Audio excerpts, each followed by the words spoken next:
President Trump sides with Kim Jong-un over the death of American student Otto Warmbier.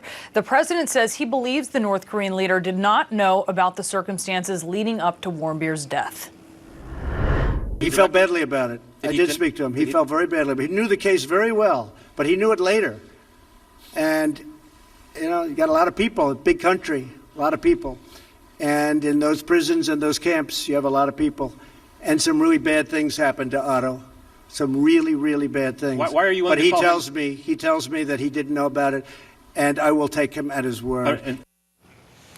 Warmbier went to North Korea on an educational trip. He was imprisoned by the regime, and he later died just days after North Korea returned him to the U.S. in a vegetative state. Now, during the 2018 State of the Union address, with Warmbier's parents in the audience, the president blasted the, quote, depraved character of Kim's regime, adding Warmbier's story was a warning to all about the, quote, menace that threatens our world, end quote.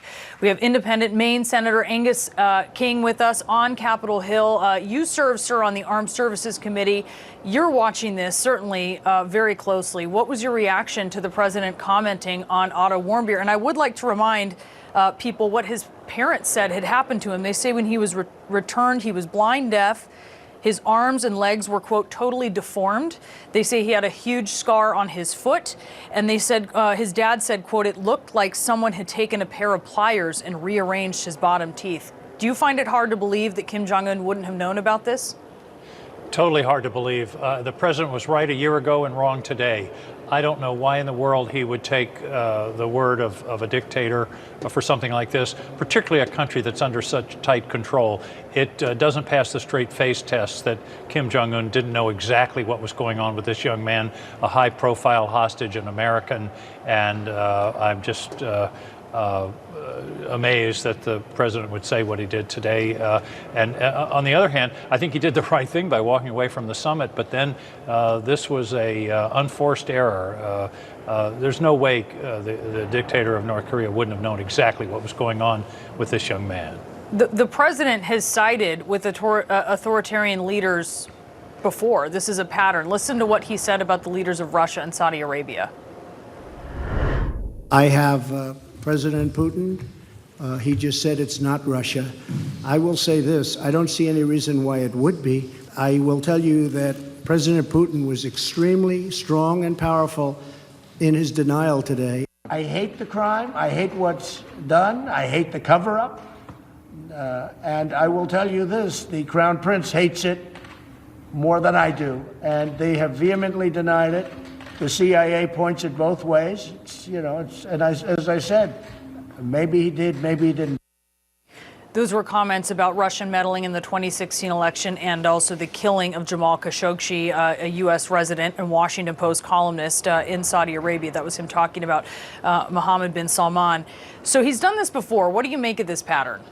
Well, it's really shocking and disappointing. In the first two cases, he was going against the clear statements of his intelligence community and taking the word of the perpetrators, if you will.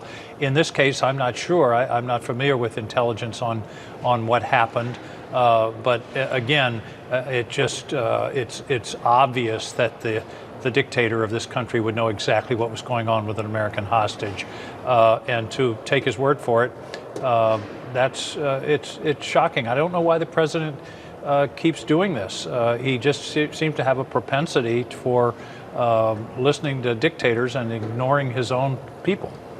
We heard, I want to change subjects now and talk about Michael Cohen, who testified very publicly to much interest yesterday. You also heard from him privately. He's testified before the Senate Intel Committee. He testified that the president got a heads up from Roger Stone after Stone said he had spoken with WikiLeaks founder Julian Assange.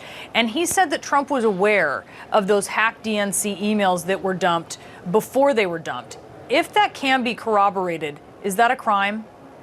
Well, I think the key term you just used is corroborated. It obviously is an allegation of Michael Cohen at this point, but it is a very, very serious one. I don't want to judge whether it's a crime or not. I'm not a prosecutor, but I think it's a very important piece of evidence in the investigation of whether the president's campaign or the president himself was somehow involved in the Russians' efforts to interfere in our elections. It's important to put that call into context. If indeed that call occurred, it was just 2 or 3 days before a major dump of Hillary Clinton's emails from the Democratic National Committee, and there's a lot of coincidences piling up there. So I think corroboration is going to be very important, and I'm sure both Mr. Mueller and I know our committee is going to be following up to seek that corroboration. Who else do you want to hear from at this point? Well, I'd prefer not to answer that question. I do think that because we're trying, as you've no doubt observed, to follow good procedures, to be confidential in the work. We have open hearings when we can, but I think there are certainly some people high up in the Trump campaign that we have to hear from before this is over in order to determine whether and to what extent there was a relationship between the Trump campaign and the Russians. If there was one, but I think there are people that we have to talk to. You could guess them, but I'm not going to name them. All right, Senator, we appreciate you being with us, Senator Angus King. Thank you. Thanks, Brianna.